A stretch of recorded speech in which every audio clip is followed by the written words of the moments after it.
3 heures du matin. Le silence de la nuit rompu seulement par les battements rapides de ton cœur et les pensées qui ne s'arrêtent pas. Ce conte qui ne colle pas. Le diagnostic qui a bouleversé sa vie. La relation s'effondre sous vos yeux.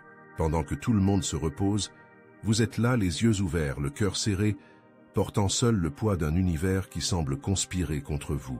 Avez-vous déjà ressenti cela? Comme si la vie était une suite sans fin de problèmes et que vos forces s'épuisaient chaque jour. Comme si la paix n'était qu'un joli mot, mais impossible à vivre dans votre réalité. Observez un enfant pendant un violent orage. Pendant que les adultes s'inquiètent de l'intensité des vents, des risques de dégâts et de 1000 scénarios catastrophes, l'enfant dort paisiblement dans les bras de ses parents. Une confiance pure et inébranlable. À un moment donné de notre vie, nous perdons cette capacité.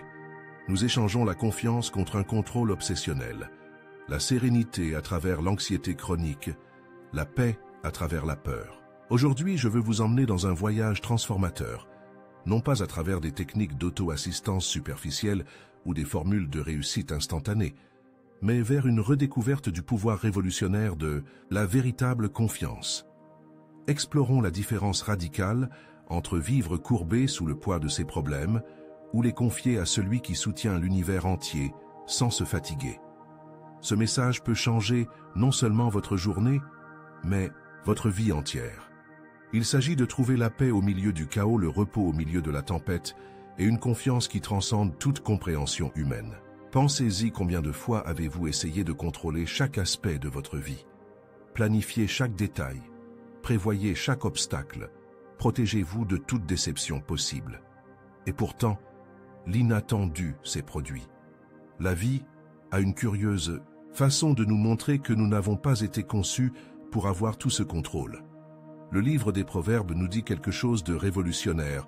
Confie-toi en l'Éternel de tout ton cœur et ne t'appuie pas sur ta sagesse. Ce passage n'est pas seulement un joli verset à mémoriser, c'est un renversement complet de la façon dont la plupart d'entre nous ont été appris à vivre. Notre culture célèbre l'autosuffisance, l'indépendance et le bricolage. Mais que se passe-t-il si ce modèle nous conduit à l'épuisement professionnel et à l'anxiété? La première transformation que je veux partager avec vous aujourd'hui est que faire confiance à Dieu est un choix, pas une émotion. Beaucoup d'entre nous attendent d'être en confiance avant d'agir. Nous espérons qu'un sentiment mystique de paix nous envahira et que nous confierons alors nos problèmes à Dieu. Mais la vérité biblique est tout le contraire. La confiance est une décision que nous prenons souvent contre nos propres sentiments. Considérez l'exemple de David, un homme selon le cœur de Dieu. Dans les psaumes, nous le voyons souvent commencer ses chants avec angoisse. « Jusqu'à quand, Seigneur, m'oublieras-tu à jamais ?» Mais remarquez comment il termine. « Mais je me confie en ton amour, mon cœur se réjouit à cause de ton salut. » David n'a pas attendu d'être en confiance. Il a choisi de faire confiance même lorsque tout autour de lui suggérait le contraire.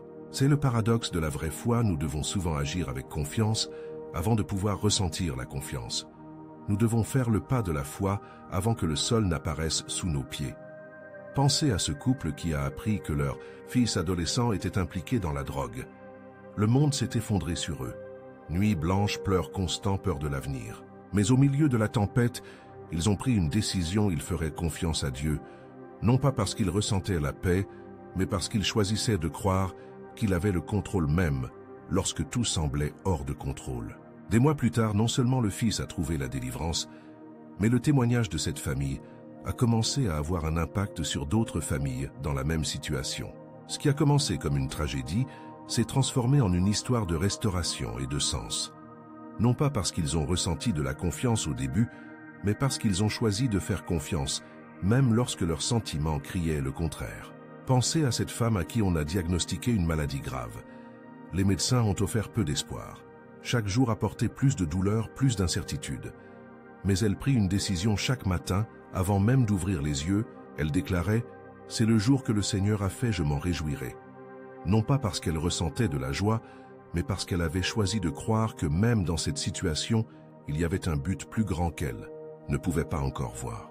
Ce choix quotidien de confiance l'a non seulement soutenue tout au long du traitement, mais a également inspiré les médecins, les infirmières et les autres patients qui ont été témoins de sa paix inexplicable au milieu de la souffrance. Pensez à cet homme qui a perdu son emploi après 20 ans dans la même entreprise. À 50 ans, avec des enfants à l'université et des factures à payer, le désespoir serait la réaction naturelle.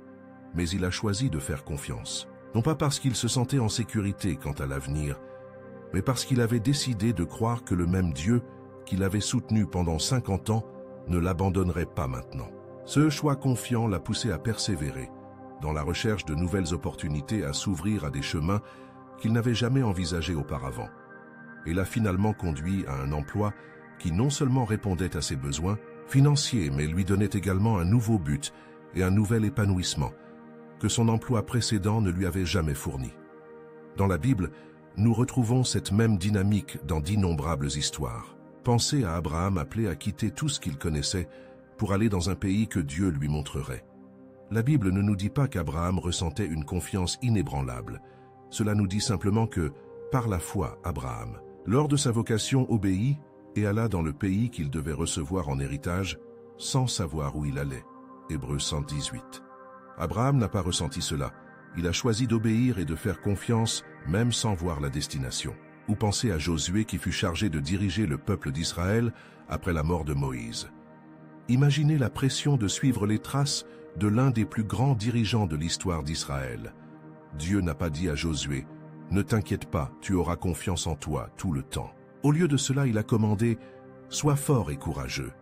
Ne sois pas effrayé et ne te décourage pas, car l'Éternel, ton Dieu, sera avec toi dans tout ce que tu entreprendras. » Josué 19. Dieu disait essentiellement à Josué « Choisis le courage, choisis la confiance, peu importe ce que tu ressens. » Pensez à Esther, confrontée à la possibilité de la mort pour avoir approché le roi sans y être invitée afin de sauver son peuple.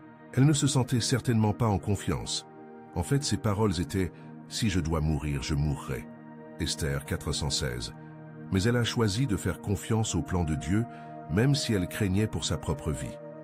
Remarquez-vous le modèle. Dans chacune de ces histoires, la confiance n'est pas née d'un sentiment mais d'un choix, une décision souvent prise contre tous les sentiments naturels de peur, de doute et d'incertitude. Pensez à cette situation qui vous empêche de dormir la nuit en ce moment.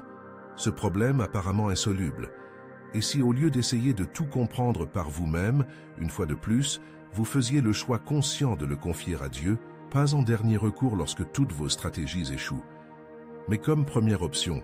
Cela me rappelle l'histoire d'un jeune entrepreneur qui a investi toutes ses économies dans une nouvelle entreprise pour finalement la voir s'effondrer. En quelques mois, à cause d'une crise économique inattendue. Désespéré, endetté et honteux, il a passé des nuits blanches à essayer de trouver des solutions, à calculer et recalculer, à chercher des issues là où il ne semblait y en avoir aucune. Ce n'est que lorsqu'il a atteint le bout de lui-même qu'il a pris la décision de vraiment remettre la situation à Dieu, non pas comme un geste religieux vide, mais comme un véritable abandon. « Seigneur, pria-t-il, je ne sais plus quoi faire. Cette situation est trop difficile pour moi, je te laisse le contrôle. » Cette nuit-là, pour la première fois depuis des mois, il dormit profondément. La situation n'a pas changé du jour au lendemain, mais quelque chose en lui a changé. Il a commencé à voir des possibilités qu'il n'avait pas vues auparavant, à recevoir des idées qu'il n'avait pas eues auparavant, à trouver le courage de prendre des décisions difficiles. Le chemin vers la guérison a été long, mais il a commencé par ce choix de faire confiance, même lorsque les sentiments vous disaient qu'il n'y avait aucun espoir. La Bible nous dit dans 1 Pierre 57, « Déchargez-vous sur lui de tous vos soucis, car lui-même prend soin de vous. » Notez, le verbe utilisé « lancer ». C'est une action décisive et intentionnelle. Ce n'est pas un sentiment passif. C'est comme prendre un lourd fardeau que vous portez et le transférer délibérément sur les épaules de quelqu'un d'autre. Imaginez un homme portant un sac à dos extrêmement lourd lors d'un long voyage. À chaque pas, le poids devient plus insupportable, provoquant douleur, épuisement et limitant vos progrès. Imaginez maintenant que quelqu'un de beaucoup plus fort arrive et vous propose « Laisse-moi porter ça pour toi ». L'homme a un choix à faire. Il peut continuer à lutter sous le poids, peut-être par fierté, par habitude, ou par un faux sentiment de contrôle. Ou bien il peut faire un choix conscient, transférer le poids sur les épaules beaucoup plus compétentes qui se portent volontaires pour le porter. Beaucoup d'entre nous vivent une foi théorique. Nous disons que nous avons confiance en Dieu, mais en pratique nous continuons à porter tous nos problèmes, nos soucis et nos peurs. Nous continuons à passer des nuits blanches, à planifier, à retourner des situations dans nos esprits, à essayer de contrôler l'incontrôlable. Ce n'est pas une véritable confiance, c'est juste une idée de confiance. La véritable confiance se manifeste dans les actions. Lorsque vous faites vraiment confiance à Dieu, vous priez, et ensuite vous dormez. Vous remettez le problème à plus tard, et arrêtez d'essayer de le résoudre dans votre esprit encore et encore. Faites votre part, et laissez Dieu faire la sienne. Et le résultat de cette véritable confiance est quelque chose que nous désirons, tout le repos intérieur. Un état d'esprit qui ne dépend pas des circonstances extérieures. Jésus a magnifiquement illustré cela lorsqu'il a dormi paisiblement à l'arrière du bateau pendant une violente tempête. Les disciples, dont beaucoup étaient des pêcheurs expérimentés, étaient pris de panique. « Professeur », ils crièrent, en réveillant Jésus, « Cela ne te fait rien que nous périssions. » Marc 438. La réponse de Jésus est révélatrice. Il a non seulement calmé la tempête, mais il a demandé « Pourquoi as-tu si peur? Comment se fait-il que tu n'aies pas la foi ?» Marc 440. Le contraste est saisissant. Jésus dort paisiblement pendant la tempête. Les disciples ont paniqué même s'ils étaient des marins expérimentés. La différence. Confiance. Jésus avait une confiance totale dans la souveraineté et la sollicitude du Père, non pas comme un concept théologique abstrait, mais comme une réalité vécue. Jésus nous invite à ce repos lorsqu'il dit « Venez à moi, vous tous, qui êtes fatigués et chargés, et je vous donnerai du repos. » Il faut noter qu'il ne promet pas de résoudre immédiatement tous les problèmes, mais plutôt d'en alléger le fardeau. Cette invitation me rappelle une histoire que j'ai entendue à propos d'une femme qui souffrait d'anxiété chronique. Elle avait tout essayé, médicaments, thérapie technique de relaxation, mais rien ne semblait lui apporter un soulagement durable. Un jour, son pasteur lui a proposé de faire un exercice simple. Chaque fois qu'une pensée anxieuse lui venait, elle devait l'écrire sur un morceau de papier et la mettre littéralement dans une boîte qu'elle appellerait la boîte de Dieu. L'acte physique d'écrire l'inquiétude et de la placer dans la boîte serait un symbole de remise de cette inquiétude spécifique à Dieu. Au début, elle se sentait enfantine en faisant cela, mais avec le temps, ce simple acte est devenu une puissante pratique de renforcement de la confiance en soi. Non seulement elle ressentait moins d'anxiété, mais elle commençait à observer comment Dieu travaillait dans chacune de ces situations d'une manière qu'elle n'aurait jamais pu planifier ou anticiper. Faire confiance à Dieu n'est pas une évasion de la réalité, ni un déni des vrais problèmes auxquels nous sommes confrontés. C'est un choix de confier le contrôle à quelqu'un d'infiniment plus sage, plus puissant et plus aimant que nous. Il s'agit de reconnaître que même si nous avons la responsabilité de faire notre part, nous n'avons pas été conçus pour porter le poids du monde sur nos épaules. C.S. Lewis a exprimé cette vérité lorsqu'il a écrit « Je crains qu'il y ait une forme d'égocentrisme impie dans notre anxiété. Nous pensons que nos propres épaules sont les seules assez solides pour porter le fardeau. » Cette déclaration est profondément blessante. Une grande partie de notre anxiété ne vient pas de l'humilité, mais d'un orgueil subtil qui nous fait croire que nous sommes indispensables, que tout dépend de nous, que sans notre contrôle constant, tout s'effondrera. La vraie confiance reconnaît une réalité différente. Nous sommes finis, limités, fragiles. Mais nous sommes entre les mains d'un Dieu infini, illimité, tout-puissant. Notre rôle n'est pas de contrôler, mais de faire confiance. Il ne s'agit pas de porter le monde, mais de servir fidèlement le petit coin de celui-ci qui nous a été confié. Cela m'amène au deuxième principe transformateur. Essayer de tout contrôler crée de l'anxiété. La racine d'une grande partie de notre stress et de nos inquiétudes est un désir profond de tout avoir sous notre contrôle. Mais la réalité, c'est que nous n'aurons jamais un contrôle total sur nos vies. Pensez-y, vous ne contrôlez pas le temps, vous ne contrôlez pas l'économie mondiale, vous ne contrôlez pas les décisions des autres, vous ne contrôlez pas les catastrophes naturelles, vous ne contrôlez pas quand vous tombez malade. Et pourtant, nous dépensons une énorme quantité d'énergie émotionnelle à nous inquiéter de choses qui échappent totalement à notre contrôle. Une histoire qui illustre avec force ce principe est celle du docteur Viktor Frankl, un psychiatre juif qui a survécu au camp de concentration nazi pendant la Seconde Guerre mondiale. Dans son livre « La quête de sens de l'homme », il écrit sur une découverte profonde qu'il a faite alors qu'il était confronté à des conditions de souffrance inimaginables. Il s'est rendu compte que même si les nazis pouvaient contrôler pratiquement tous les aspects de son existence physique, ce qu'il mangeait ou il dormait, le travail qu'il faisait, et même s'il vivait ou mourait, il y avait une chose qu'il ne pouvait pas contrôler, sa réponse, intérieure à la situation. La dernière des libertés humaines, écrit-il, est de choisir son attitude dans n'importe quelle situation, de choisir sa propre voie. Le docteur Frankl a découvert un principe profond. Lorsque nous essayons de contrôler l'incontrôlable, nous éprouvons une anxiété paralysante. Mais lorsque nous nous concentrons sur ce que nous pouvons réellement contrôler, notre attitude, nos réponses, nos choix, nous trouvons une liberté intérieure que personne ne peut nous enlever. La même vérité est évidente dans la vie de l'apôtre Paul. Dans 2 Corinthiens 12, il décrit une épine dans la chair qui le tourmentait. Il a prié 3 fois pour que Dieu l'enlève, mais la réponse a été « Ma grâce te suffit, car ma puissance s'accomplit dans la faiblesse ». 2 Corinthiens 129. Paul ne pouvait pas contrôler les circonstances, mais il pouvait contrôler sa réaction à celles-ci. Il a choisi de voir sa faiblesse, non pas comme une malédiction, mais comme une opportunité d'expérimenter la puissance de Dieu d'une manière plus profonde. Notre culture moderne est obsédée par le contrôle. Nous avons des applications pour surveiller notre sommeil, notre alimentation, notre activité physique, nos finances, notre productivité. Nous avons une assurance pour tous les aspects imaginables de la vie. Nous planifions, préparons et nous protégeons autant que possible contre toute éventualité. Et pourtant l'anxiété atteint des niveaux épidémiques. J'ai récemment lu l'histoire d'un dirigeant qui avait réussi et qui avait tout sous contrôle. Du moins, c'est ce qu'il pensait. Il dirigeait une grande entreprise avec des investissements diversifiés, un plan détaillé pour sa retraite. Et une vie apparemment parfaite. Puis en quelques mois, tout s'est effondré. La pandémie mondiale a affecté votre entreprise. Un problème de santé inattendu a épuisé une grande partie de ses économies. Une erreur de jugement lui a coûté une relation professionnelle importante. Soudain, tous leurs systèmes de contrôle et de sécurité soigneusement construits se sont révélés illusoires.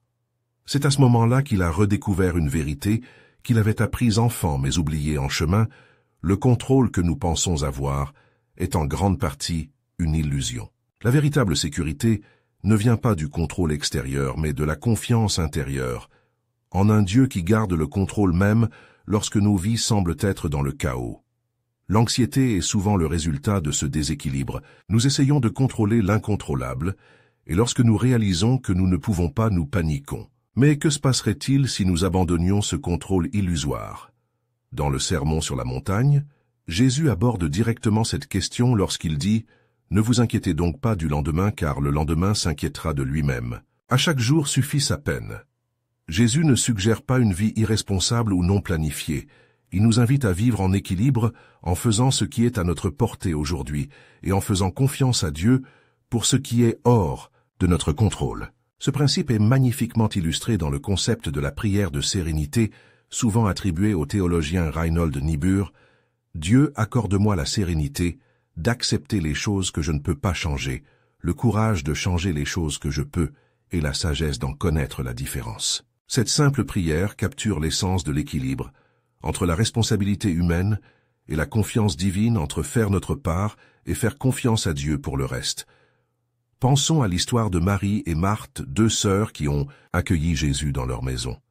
Tandis que Marie était assise aux pieds de Jésus et l'écoutait, Marthe était troublée et agitée par beaucoup de services. Marthe se plaignit, et Jésus lui répondit « Marthe, Marthe, tu t'inquiètes et tu t'agites pour beaucoup de choses, mais une seule te suffit. Marie a choisi la meilleure part, et elle ne lui sera pas ôtée. » Cette histoire ne parle pas de travail contre paresse. Il s'agit de contrôle par rapport à la confiance. Martha essayait de contrôler chaque aspect de la situation, de s'assurer que tout était parfait, et cela la rendait anxieuse et en colère. Marie, par contre, comprenait que la présence de Jésus était plus importante que la perfection de tout ce qui l'entourait. Je me demande souvent combien de Marthes il y a dans nos églises aujourd'hui, des gens bien intentionnés qui travaillent sans relâche, pour servir, pour contribuer, pour faire une différence, mais qui le font d'une manière qui les laisse anxieux et inquiets à propos de beaucoup de choses. Les gens sont tellement concentrés sur le contrôle de chaque détail du service qu'ils perdent la joie de servir en elles-mêmes. Combien de fois sommes-nous comme Marthe? Nous sommes tellement occupés à essayer de contrôler chaque détail que nous manquons ce qui compte vraiment. Nous sommes tellement inquiets pour l'avenir que nous ne pouvons pas vivre dans le présent. J'ai entendu une histoire déchirante à propos d'une mère qui était aux prises avec un diagnostic terminal.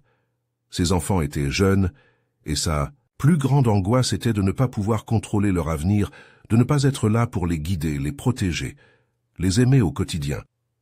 Un jour, alors qu'elle priait désespérément, elle eut l'impression que Dieu lui disait « Tu les as créés pour moi, pas pour toi ». À ce moment-là, quelque chose en elle se détendit. Elle a réalisé que ses enfants n'étaient jamais vraiment à elle et qu'elle pouvait les contrôler. Ils appartenaient toujours à Dieu. Son rôle n'était pas de garantir tous les aspects de leur avenir, mais de croire que le même Dieu qui les lui avait donnés comme un don temporaire continuerait à prendre soin d'eux longtemps après qu'elle ne serait plus en mesure de le faire. L'antidote à cette anxiété de contrôle est l'abandon. Lâcher les rênes de la vie et laisser Dieu prendre les devants. Il s'agit de reconnaître les limites de notre contrôle et de trouver la paix dans la souveraineté de Dieu. Comme le dit le psaume 46:10, « Soyez tranquilles et sachez que je suis Dieu ». Parfois l'acte le plus spirituel que nous puissions faire est simplement de nous arrêter de respirer et de reconnaître que nous n'avons pas à porter le monde sur nos épaules, car cela n'a jamais été notre travail. Lorsque mon premier enfant est né, je me souviens avoir été consumé par un niveau d'inquiétude que je n'avais jamais connu auparavant. Soudain, il y avait un petit être humain complètement dépendant de moi. Je me réveillais au milieu de la nuit juste pour vérifier s'il respirait encore. J'ai planifié des scénarios de catastrophe dans mon esprit et comment je les éviterais. J'ai cherché à contrôler chaque détail de son environnement, son alimentation, sa routine. C'est à cette époque qu'un mentor plus âgé m'a confié une vérité qui a changé ma perspective. Vous n'êtes pas le premier parent anxieux de tous les temps. Les parents s'inquiètent pour leurs enfants depuis des millénaires. Et devinez quoi? La grande majorité de ces enfants ont grandi et survécu, non pas parce que leurs parents contrôlaient parfaitement tous les aspects de leur vie, mais parce qu'une grâce supérieure est à l'œuvre, une attention divine qui transcende même nos meilleures intentions parentales. Cette perspective m'a aidé à trouver un équilibre plus sain, continuer à assumer mes responsabilités de parent, mais sans l'illusion que mon contrôle était le facteur déterminant dans la vie de mon fils. Cela m'a permis d'être présente avec lui, au lieu d'être constamment anxieuse à son sujet. Cela ne signifie pas une attitude passive envers la vie. Cela signifie faire ce qui est à notre portée et laisser à Dieu ce qui ne l'est pas. C'est une danse délicate entre responsabilité et abandon, entre action humaine et souveraineté divine. Pensez à ce que serait votre vie si vous pouviez abandonner ce contrôle obsessionnel. À quoi cela ressemblerait-il de se réveiller le matin sans le poids écrasant, d'essayer de prédire et de contrôler tous les résultats possibles? À quoi ressemblerait la prise de décision sans la peur paralysante de faire des erreurs? À quoi ressemblerait la vie dans le présent sans une anxiété constante quant à l'avenir? Cela m'amène au troisième principe transformateur. La véritable paix ne dépend pas de l'absence de problèmes, mais de la présence de Dieu. Beaucoup d'entre nous pensent que nous aurons enfin la paix lorsque toutes les circonstances s'aligneront parfaitement. Lorsque nous avons l'emploi de nos rêves, la relation parfaite, une santé idéale et une situation financière stable. Mais que se passerait-il si la véritable paix ne dépendait pas de circonstances extérieures? Dans Jean 4:27, Jésus dit quelque chose de révolutionnaire. « Je vous laisse la paix, je vous donne ma paix. Je ne vous donne pas comme le monde donne. Que votre cœur ne se trouble point et ne s'alarme point. » Jésus fait une distinction claire entre deux types de paix, la paix que le monde offre et la paix qu'il offre. La paix que le monde offre dépend entièrement des circonstances. C'est fragile, temporaire et superficiel. C'est la paix qui vient quand tout va bien, mais qui disparaît au premier signe de problème. C'est la paix du contrôle illusoire des plaisirs momentanés, des distractions temporaires. Mais la paix du Christ est fondamentalement différente. C'est une paix qui demeure même au milieu du chaos. C'est la paix que Paul a éprouvée en prison, que les martyrs ont ressentie face à la mort, que Jésus a démontrée en dormant dans la barque pendant la tempête. Cette paix n'est pas l'absence de tempête, c'est la présence de Dieu dans les tempêtes. C'est ce qui a permis à Pierre de marcher sur l'eau pendant la tempête, aux 3 jeunes Hébreux, de maintenir leur intégrité face à la fournaise ardente et à David d'affronter Goliath avec seulement une fronde, et 5. Pierre, je pense à Corrie ten Boom, qui avec sa famille a caché des Juifs pendant l'occupation nazie des Pays-Bas. Finalement, ils ont été découverts et envoyés dans des camps de concentration où la sœur et le père de Corrie sont morts. Dans son livre The Secret Hideaway, Corrie raconte comment même dans les conditions les plus inhumaines et les plus désespérées, elle a éprouvé une paix surnaturelle. Non pas parce que ces circonstances étaient paisibles, elles étaient terribles au-delà de l'imagination, mais parce qu'elle a expérimenté la présence de Dieu même dans cet enfer sur terre. Ou je pense au pasteur Richard Wurmbrand, qui a passé 14 ans dans les prisons communistes en Roumanie, dont une grande partie en isolement régulièrement torturé pour sa foi. Dans son livre « Torturé pour le Christ », il décrit des moments d'extase spirituelle au milieu de souffrances physiques extrêmes. Parfois, écrit-il, je dansais de joie dans ma cellule solitaire. Les murs devenaient transparents, et au-delà je pouvais voir les créatures angéliques, qui sont le reflet de la gloire de Dieu. Ce n'est pas la paix qui vient de circonstances favorables, c'est la paix qui transcende complètement les circonstances. Dans Philippiens 47, Paul décrit cette paix comme quelque chose qui dépasse toute intelligence. Cela signifie que cette paix n'a aucun sens d'un point de vue humain. Comment peut-on avoir la paix quand tout s'effondre? Comment rester serein quand le diagnostic est dévastateur? Comment peut-on se sentir en sécurité lorsque l'avenir est incertain? Une jeune mère m'a raconté comment elle a éprouvé cette paix inexplicable lorsque son fils nouveau-né a reçu un diagnostic de maladie cardiaque grave qui nécessiterait plusieurs interventions chirurgicales. Les journées à l'hôpital pédiatrique étaient longues et épuisantes, remplies de nouvelles effrayantes, de décisions impossibles et de peurs indicibles. Mais à travers tout cela, elle a décrit des moments de paix si profonds qu'ils semblaient défier la logique. Cela n'avait aucun sens, m'a-t-elle dit. Chaque circonstance me criait de paniquer, et parfois c'était le cas. Mais soudain, une vague de paix m'envahissait, comme enveloppée d'une étreinte divine. Cela ne réglait pas la situation, mais me permettait de la supporter avec une force que je savais étrangère. Si vous appréciez ce contenu, n'oubliez pas d'aimer et de vous abonner à la chaîne. Vos commentaires et partages nous aident à transmettre ce message à davantage de personnes qui ont besoin d'entendre parler de la paix qui ne vient que d'une véritable confiance en Dieu. La réponse réside dans la présence. Ésaïe 263 nous dit « Tu garderas dans une paix parfaite celui dont l'esprit est ferme sur toi, parce qu'il se confie en toi. » La paix ne vient pas de circonstances parfaites, elle vient d'une connexion parfaite à la source de la paix. Dans l'Ancien Testament, Dieu s'est révélé à Gédéon comme Jéhovah Shalom, le Seigneur est paix juge, 624. Notez le contexte. Gédéon se cachait des Madianites qui ravageaient Israël. Il battait du blé caché dans un pressoir, signe que la situation était désespérée. Rien dans sa situation ne laissait présager la paix. Et pourtant, dans ce moment de peur et de pénurie, Dieu se révèle comme la paix. Non pas parce que les circonstances étaient paisibles, mais parce que la présence même de Dieu apporte la paix, quelles que soient les circonstances. Pensez à la tempête que Jésus a apaisée sur la mer de Galilée. Les disciples étaient paniqués, sentant sûrement qu'ils allaient mourir, tandis que Jésus dormait paisiblement. Lorsqu'ils le réveillèrent, non seulement il calma la tempête extérieure, mais il questionna leur tempête intérieure. « Pourquoi avez-vous si peur? Comment se fait-il que vous n'ayez pas la foi ?» La chose la plus intéressante dans cette histoire n'est pas que Jésus ait calmé la tempête, mais qu'il était en paix avant même de l'apaiser. Sa paix ne dépendait pas de l'absence de tempête, mais de la conscience de la présence de Dieu au milieu de la tempête. La poétesse Annie Johnson Flint a capturé cette vérité dans son poème « Ce que Dieu promet », qui comprend ces vers « Dieu n'a pas promis un ciel toujours bleu, des chemins fleuris, toute facilité du soleil sans pluie, de la joie sans chagrin, de la paix sans douleur.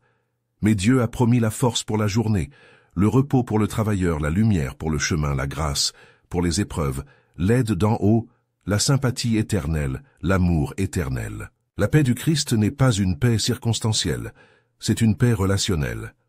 Cela ne dépend pas du fait d'avoir tout sous contrôle, mais d'être connecté à celui qui a tout sous contrôle.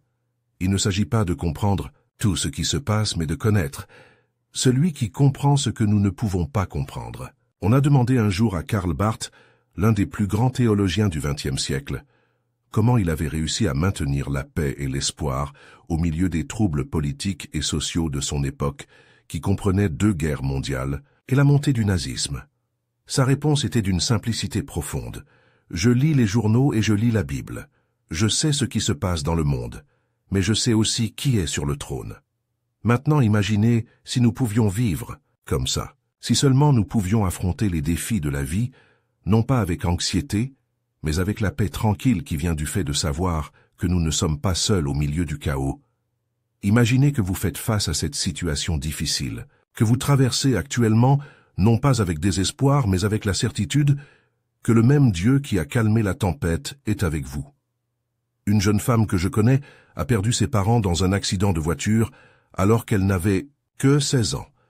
La tragédie fut dévastatrice et pendant un certain temps, elle se sentit complètement perdue. Mais progressivement, grâce au soutien de sa communauté religieuse et à sa propre recherche de Dieu au milieu de la douleur, elle a commencé à ressentir une paix qu'elle décrit comme plus réelle que la douleur.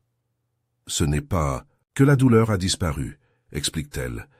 Ils me manquent encore tous les jours, mais ils sont constamment présents, me rappelant que je ne suis pas seul, même dans les moments les plus solitaires. Et cette présence m'apporte une paix qui coexiste avec la douleur, d'une manière que je ne peux pas expliquer, que je ne fais que ressentir. Cela ne signifie pas que vous ne ressentirez pas de peur, de doute ou de tristesse. Cela signifie que ces émotions n'auront pas le dernier mot. Cela signifie que sous la surface turbulente des émotions humaines, il y a un profond courant de paix qui vient de la présence constante de Dieu. C'est comme un océan pendant une tempête. En surface, les vagues peuvent être violentes, chaotiques, effrayantes. Mais plongez quelques mètres plus bas et vous trouverez des eaux calmes non perturbées par la tempête au-dessus. La paix du Christ est ainsi, elle n'est pas un déni des tempêtes de la vie, mais une ancre qui atteint au-delà des tempêtes dans les profondeurs tranquilles de la présence de Dieu. Et cela m'amène au 4e principe transformateur. La foi ne garantit pas que tout se passera comme nous le souhaitons, mais plutôt de la manière que Dieu sait être la meilleure. C'est peut-être la vérité la plus difficile à accepter, surtout dans une culture qui nous enseigne que nous pouvons et devons avoir exactement ce que nous voulons quand nous le voulons. Beaucoup d'entre nous abordent la foi comme une transaction. Si j'ai suffisamment confiance, si je prie suffisamment, si je suis assez bon, alors Dieu me donnera exactement ce que j'ai demandé. J'ai vu cet état d'esprit transactionnel chez de nombreux croyants sincères, en particulier lorsqu'ils sont confrontés à des épreuves. Si j'ai juste assez de foi, pensant-ils, ce cancer sera guéri, ou cette relation sera restaurée, ou qu'un ce problème financier sera résolu. Et lorsque le résultat souhaité ne se produit pas, ils concluent souvent « ma foi a dû être insuffisante », ou pire encore, « Dieu a dû m'abandonner ». Mais ce n'est pas la foi biblique. Il s'agit d'une version déformée de la foi qui s'apparente davantage à de la superstition ou à une pensée magique. La vraie foi reconnaît que Dieu n'est pas un génie dans une bouteille qui existe pour exaucer nos souhaits. C'est un Père aimant qui sait ce dont nous avons vraiment besoin, même lorsque cela diffère de ce que nous voulons. Dans Ésaïe 505-89, Dieu dit « Car mes pensées ne sont pas vos pensées, et vos voix ne sont pas mes voix, dit l'Éternel. Autant les cieux sont élevés au-dessus de la terre, autant mes voix sont élevées au-dessus de vos voix, et mes pensées au-dessus de vos pensées. » Ce passage nous rappelle que la perspective de Dieu est infiniment plus grande que la nôtre. Nous ne voyons qu'un petit fragment de la réalité limité par le temps et l'espace. Dieu voit l'image dans son ensemble, du début à la fin. C'est comme la différence entre regarder un pixel isolé et voir l'image entière. Imaginez un tapissier travaillant sur un chef-d'œuvre. Si vous regardez le dessous du tapis, vous ne verrez qu'un fouillis de fils de nœuds et de couleurs apparemment sans motif. Ce n'est qu'en retournant le tapis que le design magnifiquement coordonné devient visible. De même, nous ne voyons souvent que le dessous. De nos vies, les nœuds, les fils qui se détachent, les parties qui ne semblent pas avoir de sens. Mais Dieu voit le projet complet, le chef-d'œuvre qu'il est en train de créer. Pensez à Joseph, vendu comme esclave par ses propres frères, injustement emprisonné, oublié pendant des années. De son point de vue limité, tout cela ressemblait à une série d'injustices et de tragédies. Mais du point de vue de Dieu, chaque événement apparemment négatif préparait Joseph à sauver non seulement sa famille, mais toute l'Égypte et les nations environnantes d'une terrible famine.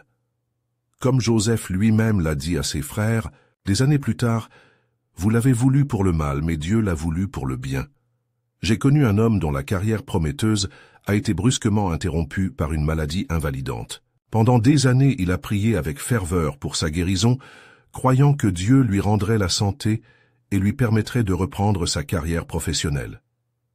La guérison ne s'est pas produite comme il l'espérait. Au lieu de cela, pendant sa période de repos forcé, il a découvert un talent pour l'écriture qu'il n'avait jamais exploré auparavant. Aujourd'hui, plus d'une décennie plus tard, ses livres ont touché des milliers de vies, d'une manière que ses œuvres antérieures n'auraient jamais pu faire. « Je n'aurais jamais choisi ce chemin, m'a-t-il dit, mais maintenant, je vois que Dieu répondait à mes prières, non pas avec la guérison que je souhaitais, mais avec un but que je ne pouvais pas imaginer. » Ou pensez à Paul qui a prié 3 fois pour que Dieu lui enlève son écharde dans la chair, une affliction physique ou spirituelle qui le tourmentait. La réponse de Dieu n'a pas été de supprimer le problème, mais de dire « Ma grâce te suffit, car ma puissance s'accomplit dans la faiblesse. » Le plan de Dieu pour Paul n'était pas l'absence de difficultés, mais la présence d'une grâce suffisante au milieu des difficultés. La vraie foi ne consiste donc pas à croire que Dieu fera exactement ce que nous voulons. C'est avoir confiance que même lorsqu'il répond de manière différente ou apparemment contraire à nos désirs, son plan est meilleur que le nôtre. Cela ne signifie pas que nous devrions cesser de demander ce que nous voulons. Jésus nous a appris à prier que ta volonté soit faite. Mais il nous a aussi appris à prier « Donne-nous aujourd'hui notre pain quotidien et délivre-nous du mal ». Dieu veut que nous exprimions nos désirs, nos besoins, nos peurs. Mais la vraie foi demeure même lorsque la réponse semble être non ou attends. En tant que parents, nous devons souvent dire non à nos enfants, non pas parce que nous ne les aimons pas, mais précisément parce que nous les aimons. Un enfant peut vouloir désespérément manger uniquement des sucreries, rester réveillé toute la nuit ou jouer dans la rue animé. Un bon père dit non pour protéger son enfant, même s'il ne comprend pas pourquoi. De même, Dieu dit parfois non à nos demandes les plus ferventes, non pas parce qu'il ne s'en soucie pas, mais parce qu'il voit ce que nous ne pouvons pas voir et sait ce que nous ne savons pas. Parfois, le non de Dieu est le plus grand acte d'amour qu'il puisse nous montrer. J'ai connu une femme qui priait avec ferveur pour épouser un homme qui lui semblait parfait à tous égards. Lorsque la relation s'est terminée de manière inattendue, elle était dévastée et se demandait pourquoi Dieu avait permis une telle déception. Des années plus tard, elle a découvert que l'homme menait une double vie, cachant des addictions et des comportements qui auraient détruit un mariage. Le non douloureux de Dieu avait en réalité été une protection pleine d'amour, contre des souffrances bien plus grandes à l'avenir. Cela signifie que la véritable confiance persiste même lorsque nous ne comprenons pas ce que Dieu fait. Comme le dit Proverbe 356, « Confie-toi en l'Éternel de tout ton cœur et ne t'appuie pas sur ta sagesse. Reconnais-le dans toutes tes voies, et il aplanira tes sentiers. » Maintenant, vous qui regardez, pensez à cette prière qui semble ne pas avoir été exaucée, ce rêve qui ne s'est pas réalisé comme tu l'espérais, cette porte qui s'est fermée alors que tu étais sûr que c'était le bon chemin. Et si au lieu de voir cela comme un échec de votre foi ou de la bonté de Dieu, vous pouviez le voir comme une partie d'un plan plus vaste que vous ne pouvez pas encore voir. Et si vous choisissiez de croire que tout comme pour Joseph, pour Paul, pour tant d'autres, Dieu fait concourir toutes choses au bien même, quand il semble que ce soit le contraire. Cela m'amène au 5e principe transformateur. La prière ne change pas seulement votre situation, elle vous change vous-même. Beaucoup d'entre nous considèrent la prière comme un outil pour changer notre réalité extérieure. Nous prions pour que Dieu change notre situation financière, guérisse notre maladie, résolve nos conflits familiaux et ouvre une porte d'opportunité. Et Dieu peut certainement faire ces choses et le fait souvent. Mais peut-être que le but le plus profond de la prière n'est pas de changer nos circonstances, mais de nous transformer de l'intérieur. Dans Romains 122, Paul écrit « Ne vous conformez pas au siècle présent, mais soyez transformés par le renouvellement de l'intelligence. Alors vous pourrez discerner quelle est la volonté de Dieu, ce qui est bon, agréable et parfait. » Le mot grec pour être transformé est métamorphou, la même racine que le mot métamorphose. Cela suggère un changement complet comme une chenille se transformant en papillon. Lorsque nous prions, quelque chose de profond se produit en nous. Nos priorités s'alignent sur celles de Dieu. Notre perspective s'étend au-delà de l'immédiat vers l'éternel. Nos cœurs sont apaisés en présence du Père.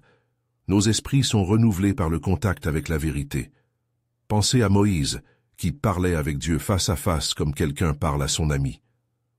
La Bible nous dit qu'après ces rencontres, le visage de Moïse brillait tellement qu'il dut le couvrir d'un voile. La présence de Dieu l'a transformé physiquement, et son leadership a été façonné par ces rencontres intimes. Ou pensez à Jésus qui se retirait souvent dans des lieux solitaires pour prier, surtout avant de prendre des décisions importantes ou de relever des défis importants. Il est sorti de ces moments de prière renforcé, concentré et prêt à affronter tout ce qui l'attendait, non pas parce que les circonstances avaient changé, mais parce qu'il avait été renouvelé dans la présence du Père. J'ai connu un homme qui a traversé un divorce dévastateur. Pendant des mois, il a prié intensément pour que Dieu restaure son mariage. Cette restauration spécifique n'a pas eu lieu, mais quelque chose d'aussi profond s'est produit. J'ai réalisé, m'a-t-il dit, que même si Dieu n'a pas changé ma situation comme je l'avais demandé, il m'a complètement transformé.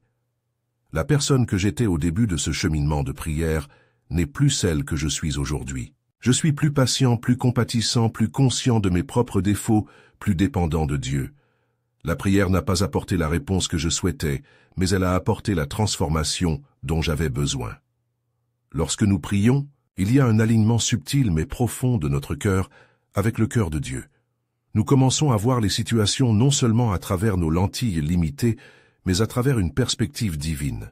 Nous commençons à désirer non seulement ce qui est bon pour nous, mais ce qui est bon dans le sens le plus large et le plus éternel. C.S. Lewis a observé « Je prie parce que je ne peux pas m'en empêcher.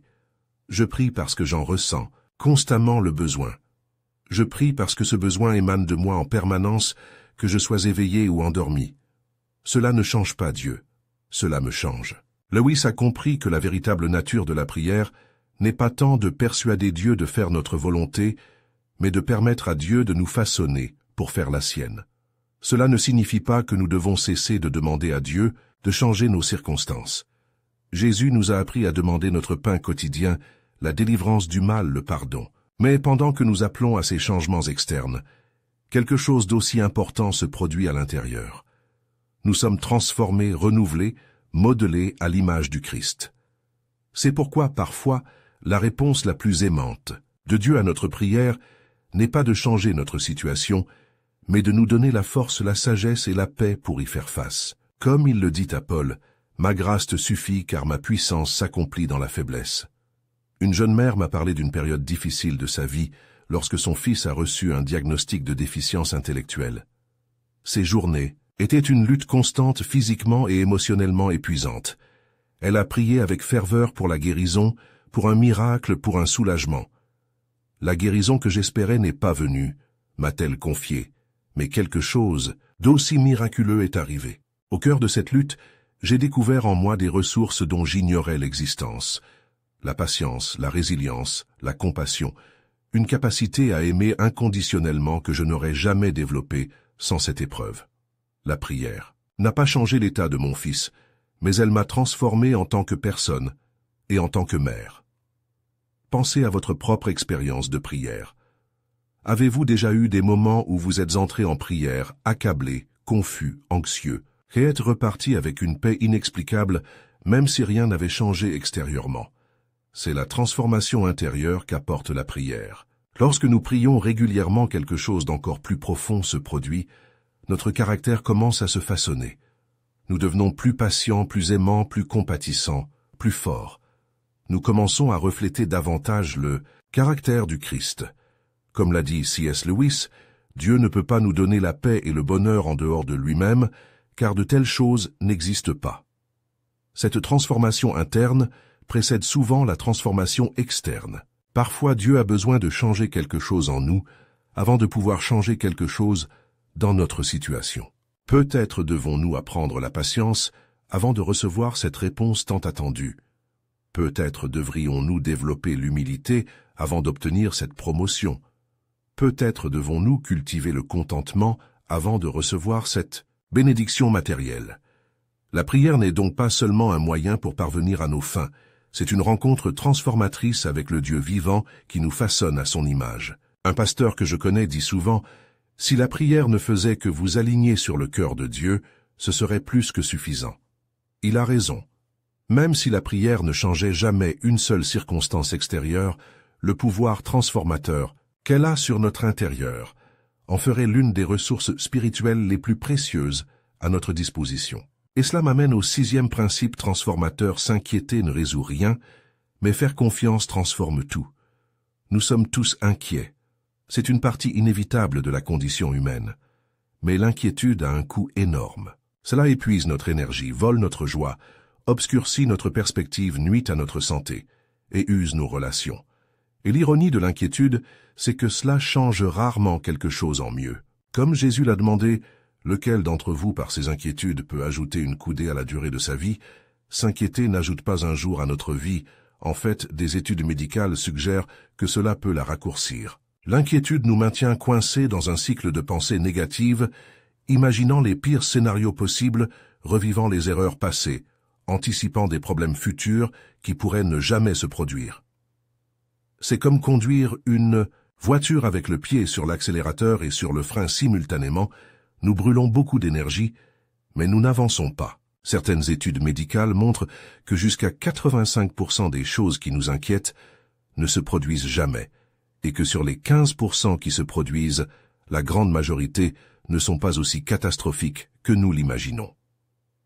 Comme l'a écrit Mark Twain, j'ai vécu de nombreuses tragédies dans ma vie et certaines d'entre elles se sont réellement produites. Alors pourquoi continuons-nous à nous inquiéter, même si nous savons que c'est contre-productif? Parce que l'inquiétude nous donne l'illusion du contrôle. Nous avons le sentiment que si nous nous préoccupons activement de quelque chose, nous faisons en quelque sorte quelque chose à ce sujet. C'est comme si l'inquiétude était une forme d'action, alors qu'en fait, ce n'est qu'une forme de paralysie. J'ai connu un homme d'affaires qui était tellement préoccupé par son entreprise qu'il pouvait à peine dormir. Nuit après nuit, il retournait des scénarios dans sa tête, imaginait des crises possibles, prédisait des catastrophes. Quand je lui ai demandé pourquoi il ne parvenait pas à chasser ses pensées la nuit, sa réponse était révélatrice. Si j'arrête de m'inquiéter, j'ai l'impression d'être irresponsable d'abandonner le navire. Pour lui, l'inquiétude était devenue une fausse vertu, un substitut à l'action efficace et à la confiance. Mais la confiance en Dieu est fondamentalement différente.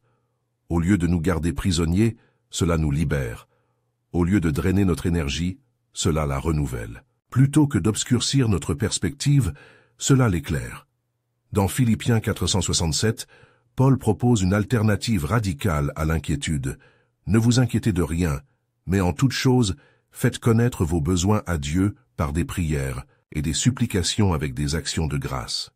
Et la paix de Dieu qui surpasse toute intelligence gardera vos cœurs et vos pensées en Jésus-Christ. Remarquez le schéma ici, au lieu de vous inquiéter, priez. Au lieu de ruminer le problème, confiez-le à Dieu avec gratitude. Et le résultat, pas nécessairement une solution immédiate au problème, mais quelque chose d'aussi précieux, une paix qui dépasse toute intelligence et qui gardera vos cœurs et vos esprits. Considérez cela comme une transaction spirituelle, vous confiez vos soucis à Dieu et en retour vous recevez sa paix. C'est une affaire extraordinairement avantageuse.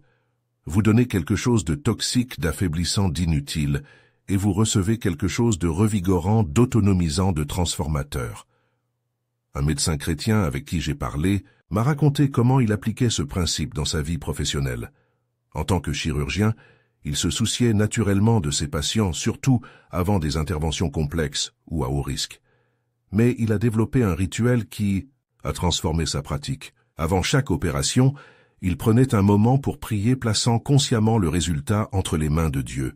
« Ce n'est pas que je devienne complaisant ou moins prudent », a-t-il expliqué.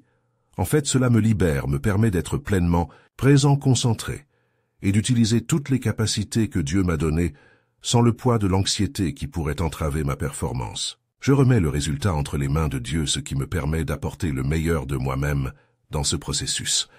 Lorsque nous faisons confiance à Dieu, nous recevons une clarté que l'inquiétude ne pourrait jamais nous donner. Au lieu de voir uniquement le problème, nous commençons à voir des possibilités.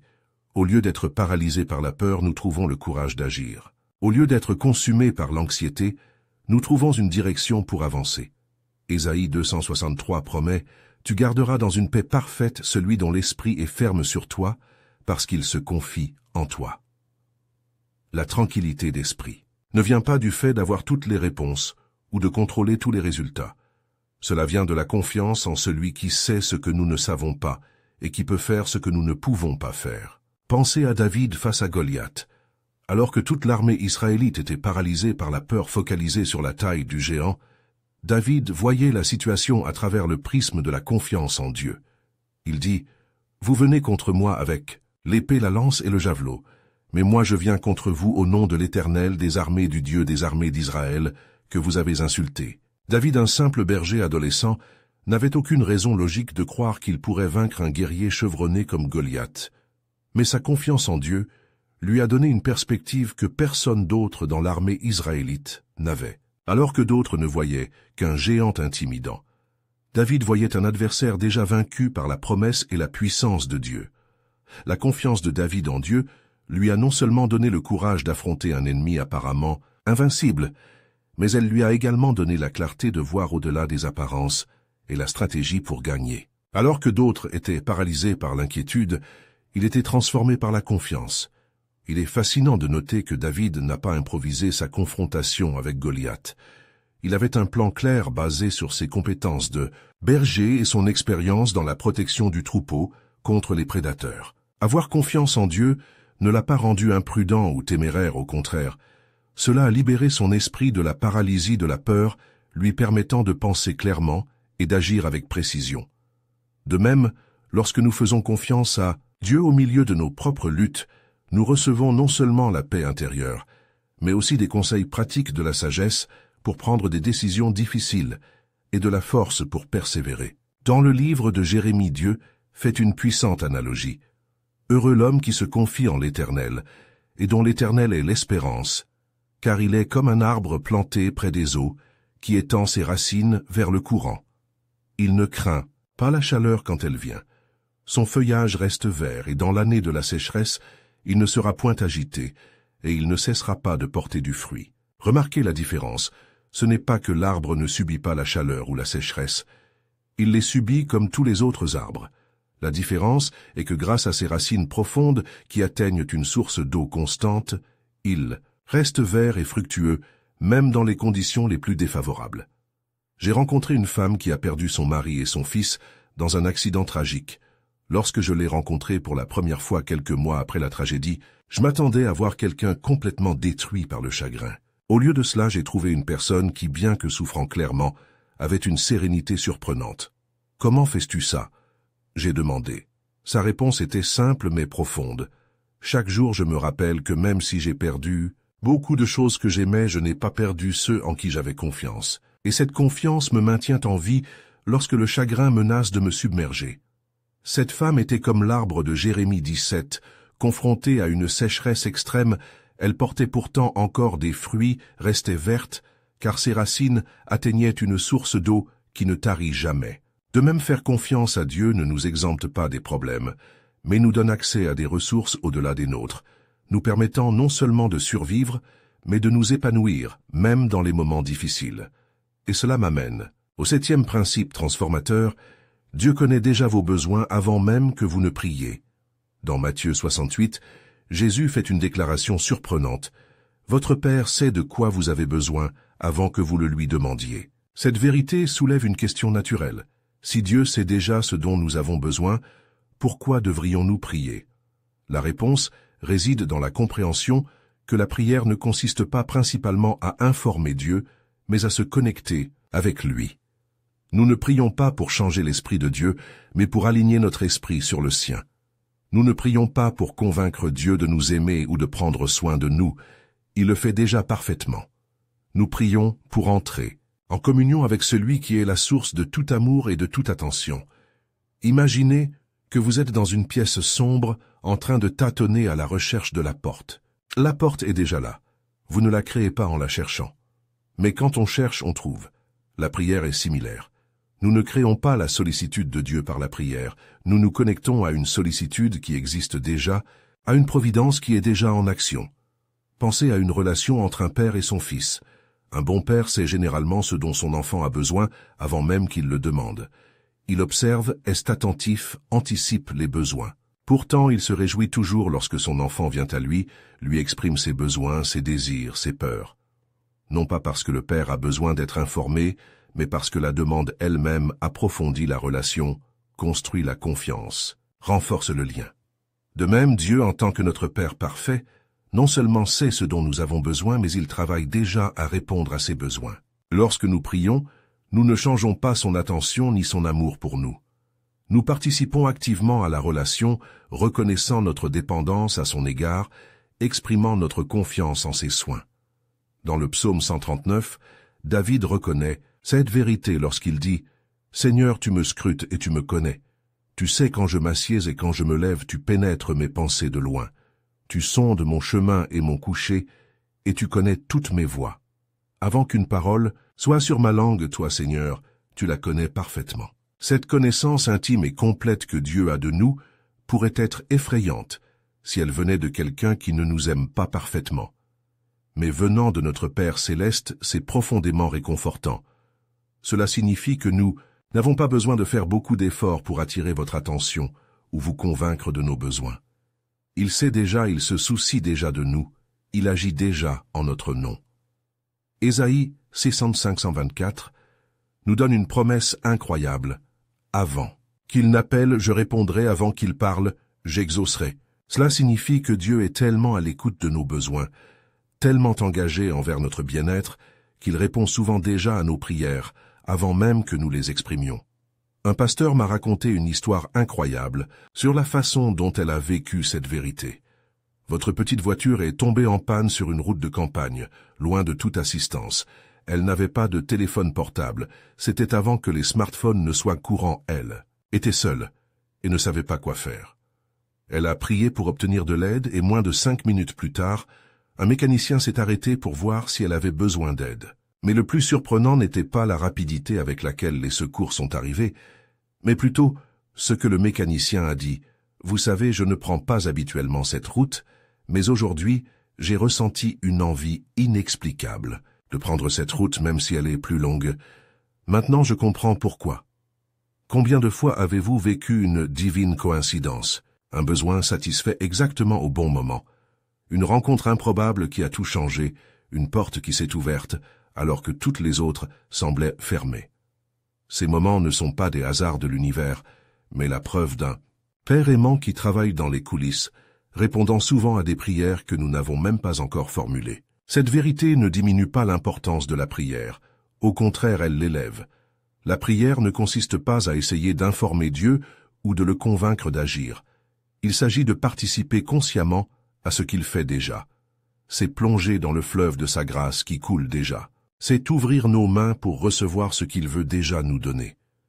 Jésus a illustré cette vérité dans la parabole du Fils prodigue.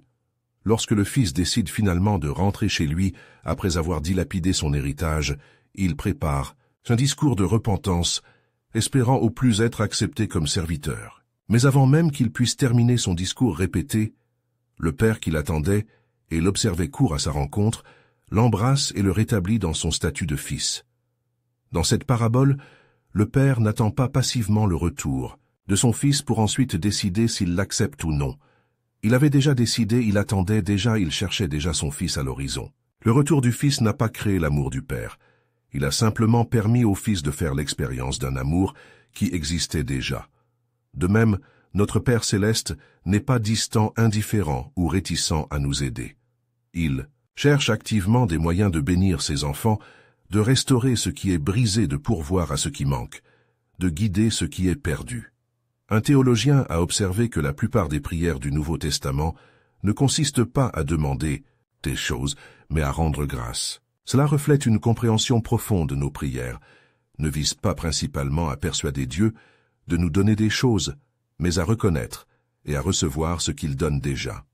Lorsque nous croyons vraiment que Dieu connaît déjà nos besoins et travaille déjà pour y répondre, cela transforme notre approche de la prière et de la vie. Au lieu de prier avec anxiété, comme si nous devions convaincre un Dieu réticent, nous prions avec confiance, sachant que nous parlons à un Père qui nous aime et qui est déjà enclin à nous bénir.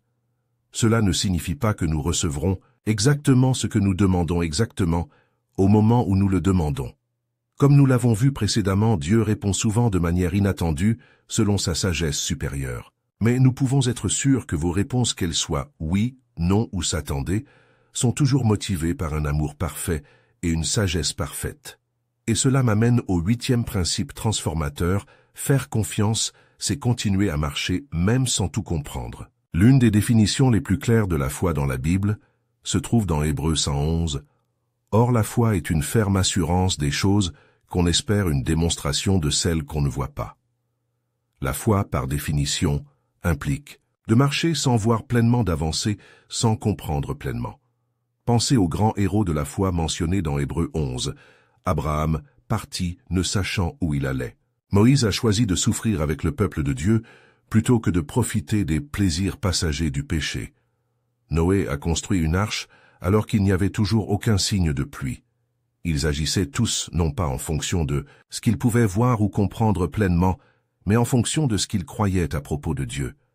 La vraie foi ne nous oblige pas à avoir toutes les réponses ou à voir tout le chemin.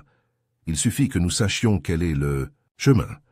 Pensez à Abraham appelé par Dieu à l'âge de 75 ans, à quitter sa patrie, sa famille, tout ce qu'il connaissait et aimait pour aller dans un endroit que Dieu lui montrerait. La Bible dit simplement « Abraham partit comme l'Éternel le lui avait ordonné ». Genèse 124. Il n'est fait aucune mention d'une carte détaillée, d'un itinéraire clair, d'une description complète de la destination. Juste une promesse et un ordre. Et Abraham s'en alla. Combien d'entre nous sont prêts à faire le premier pas sans avoir vu tout le chemin? Combien d'entre nous exigent des assurances, des certitudes, des preuves avant de s'engager dans ce que nous croyons être la direction de Dieu? Une de mes amies a ressenti un besoin évident de quitter sa brillante carrière en entreprise et de créer un ministère auprès des femmes victimes de la traite des êtres humains. Elle n'avait aucune expérience dans ce domaine, aucun financement, assuré aucun plan quinquennal. Elle avait simplement la profonde conviction que c'était ce que Dieu voulait qu'elle fasse. « Je n'ai pas vu tout le chemin », m'a-t-elle dit. « Je n'ai vu que l'étape suivante. » Et une fois cette étape franchie, la suivante est devenue visible. Et c'est ainsi étape par étape depuis 10 ans maintenant. Dans Jean 1612, Jésus dit à ses disciples, « J'ai encore beaucoup de choses à vous dire, mais vous ne pouvez pas les porter maintenant. » Jésus reconnaît qu'il y a des limites à ce que nous pouvons comprendre à chaque étape de notre voyage. Certaines vérités n'ont de sens qu'après une certaine expérience, une certaine croissance, une certaine maturité. C'est comme enseigner les mathématiques à un enfant. Vous ne commencez pas par le calcul différentiel, mais par l'arithmétique de base. Au fur et à mesure que votre enfant maîtrise chaque niveau, il est prêt pour le suivant. De même, Dieu nous révèle souvent sa volonté et son dessein, étape par étape, et non pas dans une grande carte complète. Proverbe 169 nous dit « Le cœur de l'homme médite sa voie, mais c'est l'Éternel qui dirige ses pas. » Remarquez le modèle, nous cartographions, planifions, visualisons le chemin à parcourir en fonction de notre compréhension limitée. Mais c'est Dieu qui dirige véritablement nos pas, souvent d'une manière que nous n'anticipons pas. Un pasteur expérimenté m'a dit un jour, « Si vous ne pouvez pas visualiser pleinement ce que Dieu vous appelle à faire, ce n'est probablement pas assez grand. » Son argument était que les appels de Dieu nous emmènent souvent au-delà de ce que nous pouvons imaginer, planifier ou contrôler. Il nous emmène dans un territoire où une confiance totale est requise, car nos propres ressources et notre compréhension ne suffisent pas.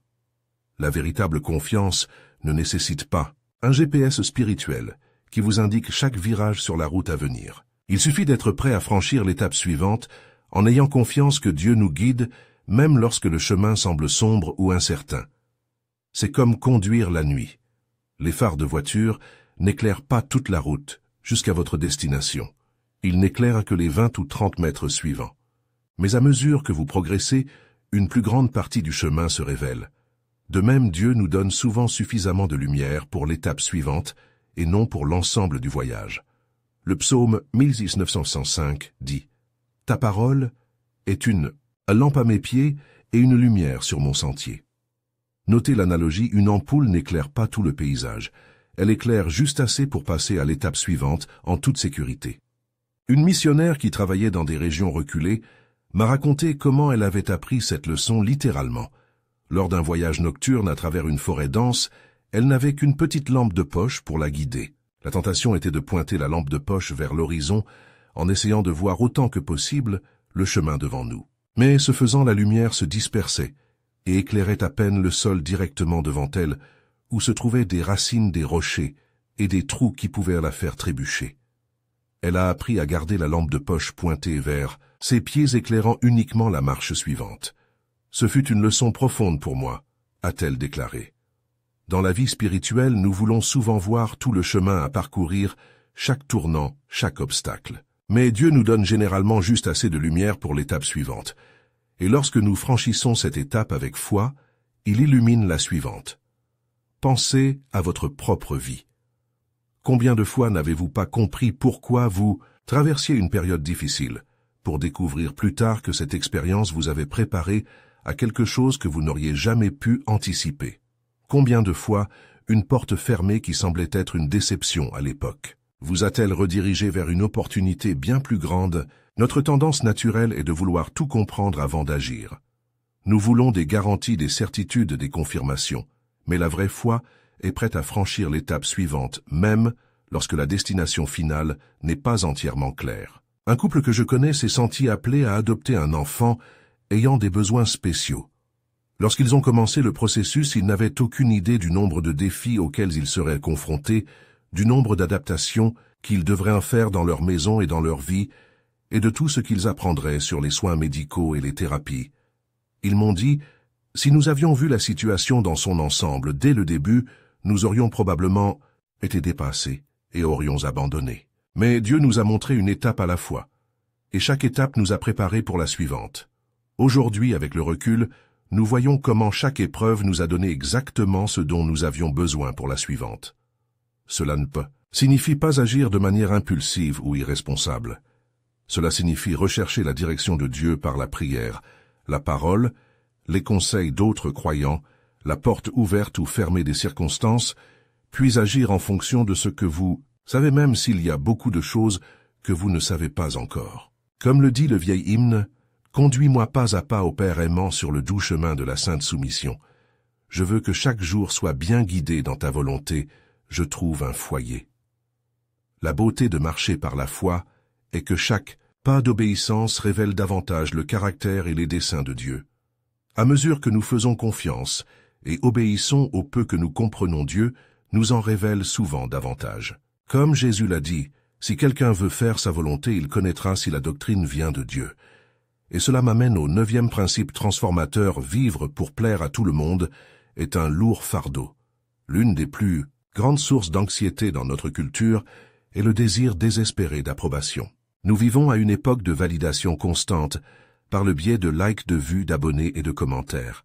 Notre estime de soi augmente et diminue en fonction de mesures arbitraires de l'approbation humaine. Nous ajustons constamment nos paroles, nos actions et même nos croyances pour obtenir l'approbation des autres, souvent au détriment de notre propre intégrité et de notre paix intérieure. Le psychologue et auteur Edward T. Welch appelle cela l'horizontalité, le fait d'être trop concentré sur les points de vue horizontaux des gens plutôt que sur la perspective verticale de Dieu. Cette condition, soutient-il, conduit à une anxiété constante parce que l'approbation humaine est intrinsèquement instable et souvent contradictoire. Ce qui plaît à l'un déplaît à l'autre. Ce qui est populaire aujourd'hui est rejeté demain. Vivre pour l'approbation humaine, c'est comme construire sa maison sur du sable mouvant. Dans Galates 110, Paul pose une question pénétrante. Est-ce ce que je cherche maintenant à plaire aux hommes ou à Dieu? Ou est-ce ce que je cherche à plaire aux hommes? Si je cherchais encore à plaire aux hommes, je ne serais pas serviteur de Christ. Paul reconnaît une vérité fondamentale, nous ne pouvons pas servir deux maîtres. Nous ne pouvons pas chercher simultanément à plaire à Dieu et à gagner l'approbation de tous ceux qui nous entourent. Finalement, nous devrons choisir. La peur de l'opinion des autres est l'une des prisons les plus courantes et les plus débilitantes de l'expérience humaine. Nous vivons hantés par ce que les autres pensent de nous, sacrifiant souvent nos valeurs, nos limites, notre santé et notre paix, pour éviter la désapprobation. Comme le dit Proverbe 1925, « La crainte des hommes tend un piège, mais celui qui se confie en l'Éternel est sauvé. » Un pasteur m'a raconté comment il a lutté contre ce problème pendant des années. En tant que leader d'une communauté, Il était constamment conscient des différentes attentes que les gens avaient à son égard. Certains le voulaient plus traditionnel, d'autres plus innovants. Certains voulaient des sermons plus profonds et plus théologiques, d'autres voulaient des messages plus pratiques et accessibles. Certains voulaient mettre davantage l'accent sur l'évangélisation, d'autres sur les disciplines spirituelles. C'était comme essayer de plaire à un jury qui n'arrivait pas à s'entendre sur les critères de jugement, m'a-t-il dit. Le résultat a été un niveau de stress qui a finalement conduit à de graves problèmes de santé. Ce n'est que lorsqu'il a finalement remis le fardeau de l'approbation à Dieu qu'il a commencé à expérimenter la liberté. J'ai réalisé que ma responsabilité n'était pas de plaire à tout le monde, mais d'être fidèle à l'appel de Dieu sur ma vie et mon ministère. Ce changement de perspective m'a littéralement sauvé la vie. Jésus a vécu libre de cette peur paralysante. Il disait la vérité même quand cela le rendait impopulaire. Il est resté fidèle à ses principes, même lorsqu'ils ont suscité des critiques. Il a suivi son appel même lorsque cela signifiait être incompris, rejeté et même crucifié. Cela ne signifie pas que Jésus était insensible ou intentionnellement provocateur. Il était aimant, gentil, plein de compassion. Mais son identité et ses décisions n'étaient pas déterminées par les applaudissements ou les critiques humaines. Dans Jean 54, 1144, Jésus dit quelque chose de révolutionnaire. « Je ne reçois pas ma gloire des hommes. Comment pouvez-vous croire, vous qui recevez votre gloire les uns des autres, et qui ne cherchez pas la gloire qui vient du seul Dieu ?» Jésus pointe ici l'un des plus grands obstacles à la vraie foi, notre dépendance à l'approbation humaine. Lorsque nous recherchons constamment la validation des autres, nous devenons esclaves de leurs opinions. Nous sommes contrôlés par leurs applaudissements ou leurs critiques. Nos valeurs deviennent négociables, notre caractère malléable, notre paix victime de leurs caprices. Une jeune professionnelle chrétienne m'a fait part de sa lutte dans ce domaine. Travaillant dans un environnement d'entreprise hautement compétitif, elle ressentait une pression constante pour compromettre ses valeurs afin de s'intégrer et de faire progresser sa carrière. Je suis devenu un caméléon, a-t-elle admis, changeant toujours de couleur pour s'adapter à ceux qui m'entouraient à ce moment-là. Le résultat fut un profond sentiment de fragmentation interne et de perte d'identité. Je ne savais plus qui j'étais, parce que j'étais trop occupé à être celui que je pensais que les autres voulaient que je sois. Son voyage vers la liberté a commencé lorsqu'elle a reconnu la futilité d'essayer de plaire à tout le monde et a ancré son identité dans l'amour et l'approbation de Dieu. Maintenant, dit-elle, je m'efforce d'être la même personne avec les mêmes valeurs, peu importe qui est présent dans la pièce. C'est libérateur. Mais lorsque nous trouvons notre identité et notre valeur en Dieu, nous éprouvons une liberté incroyable. Nous n'avons plus besoin d'ajuster constamment qui nous sommes pour obtenir l'approbation. Nous n'avons plus besoin de vivre dans la peur du rejet ou de la critique. Nous n'avons plus besoin d'applaudissements constants pour nous sentir valables. C'est pourquoi Colossiens 3:123 nous enseigne « Quoi que vous fassiez, faites-le de bon cœur comme travaillant pour le Seigneur et non pour des hommes. » Lorsque nous vivons principalement pour plaire à Dieu, nous trouvons une liberté qu'aucune approbation humaine ne pourrait nous donner. Cela ne signifie pas que nous devons isoler ou ignorer les autres. Cela signifie que nous ne sommes plus contrôlés par votre opinion. Nous pouvons les écouter sans être définis par eux. Nous pouvons les aimer sans dépendre d'eux. Nous pouvons servir sans être esclaves. Pensez à ce que serait votre vie si vous n'étiez plus prisonnier de la peur de l'opinion des autres. À quoi cela ressemblerait-il de prendre des décisions en fonction de ce que vous savez être juste, plutôt que de ce qui gagnera le plus d'approbation? À quoi cela ressemblerait-il de dire la vérité avec amour, même si ce n'est pas populaire? À quoi cela ressemblerait-il de vivre à partir d'une identité sûre en Dieu, plutôt que d'une identité constamment en quête de validation humaine? Cette liberté de ne pas avoir peur de l'opinion des autres est l'un des plus grands dons de la confiance en Dieu. Lorsque nous savons que nous sommes aimés, acceptés et valorisés par le Créateur de l'univers, la validation que nous recherchons auprès des sources humaines perd son pouvoir sur nous. Et cela m'amène au 10e et dernier principe transformateur. Votre identité n'est pas définie par les circonstances, mais par Dieu. Nous vivons dans une culture qui tend à définir les gens par ce qu'ils font, ce qu'ils ont, ce qu'ils accomplissent. Nous sommes encouragés à construire notre identité sur des choses fragiles et éphémères, notre travail, notre statut, nos relations, notre apparence, nos talents, nos biens. Mais que se passe-t-il lorsque nous perdons notre emploi? Quand une relation se termine-t-elle? Quand notre santé se détériore-t-elle? Quand vieillissons-nous? Quand échouons-nous? Si notre identité est enracinée dans ces choses temporaires, elle s'effondre avec elle. J'ai connu un athlète professionnel dont la carrière s'est terminée brusquement à cause d'une blessure.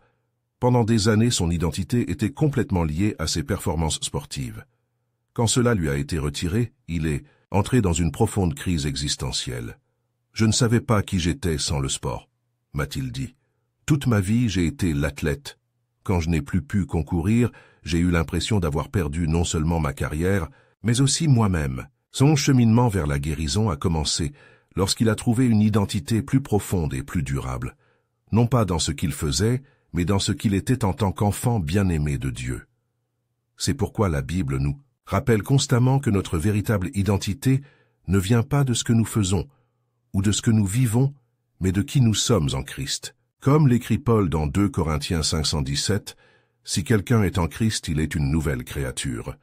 Les choses anciennes sont passées, voici les choses nouvelles sont devenues. » Notre identité en Christ est inébranlable, quelles que soient les circonstances. Elle ne fluctue pas en fonction de nos performances, elle ne diminue pas lorsque nous échouons, elle ne dépend pas de l'opinion des autres, elle n'est pas déterminée par nos expériences passées. Dans Éphésiens 1, Paul énumère qui nous sommes en Christ choisis, prédestinés, adoptés, rachetés, pardonnés, scellés du Saint-Esprit. Il ne mentionne rien de notre travail, de notre statut social, de notre apparence, de nos réalisations, de nos biens. Notre identité en Christ transcende toutes ces choses temporaires. Lorsque nous comprenons et acceptons cette identité, nous faisons l'expérience d'une liberté transformatrice. Nous n'avons plus besoin de rechercher désespérément la validation par le succès, l'approbation, l'apparence ou les biens. Nous n'avons plus besoin de craindre que notre valeur soit diminuée par nos échecs ou nos limites. Au lieu de cela, nous pouvons vivre dans une position de sécurité incroyable. En tant qu'enfants bien-aimés de Dieu, nous ne luttons plus. Pour prouver notre valeur, nous vivons simplement à partir de la valeur que nous avons déjà. Pensez à Gédéon. Lorsque l'ange du Seigneur lui apparut, Gédéon se cachait des Madianites et battait du blé dans le pressoir, signe de sa peur et de son échec.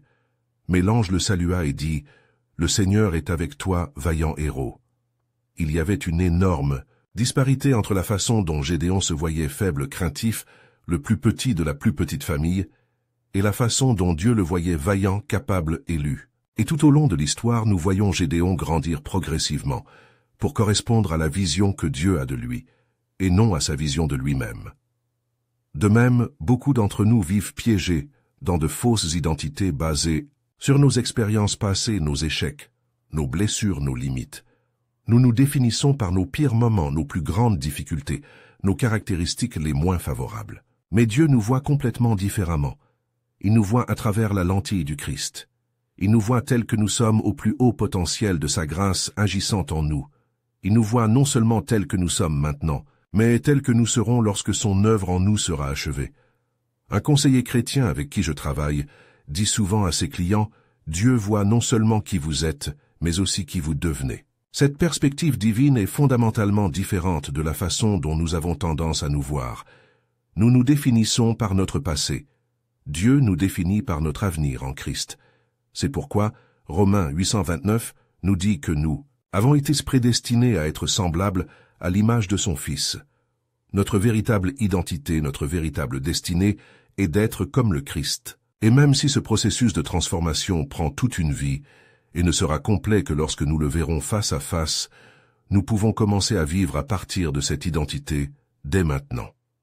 Pierre nous rappelle dans 1 Pierre 29 que nous sommes une race élue, un sacerdoce royal, une nation sainte, un peuple acquis afin que vous annonciez les vertus de celui qui vous a appelé des ténèbres à son admirable lumière. Il ne s'agit pas simplement d'une description de notre statut futur, mais d'une déclaration de notre identité présente en Christ.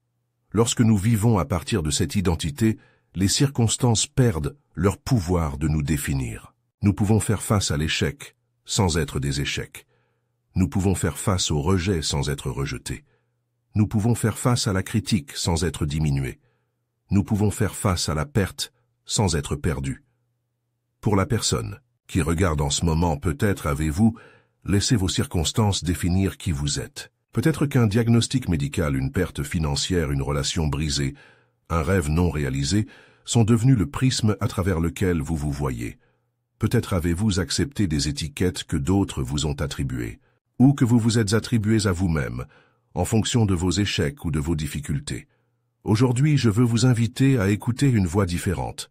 Pas la voix des circonstances, pas la voix des autres, pas même la voix de votre propre autocritique.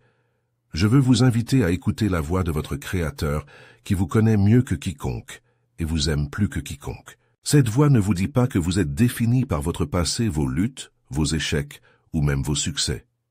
Cette voix vous dit que vous êtes aimé inconditionnellement, valorisé, immensément, appelé à dessein, suffisamment équipé. Cette voix vous dit que vous êtes une nouvelle création en Christ, avec une nouvelle identité qui transcende toutes les circonstances temporaires de la vie.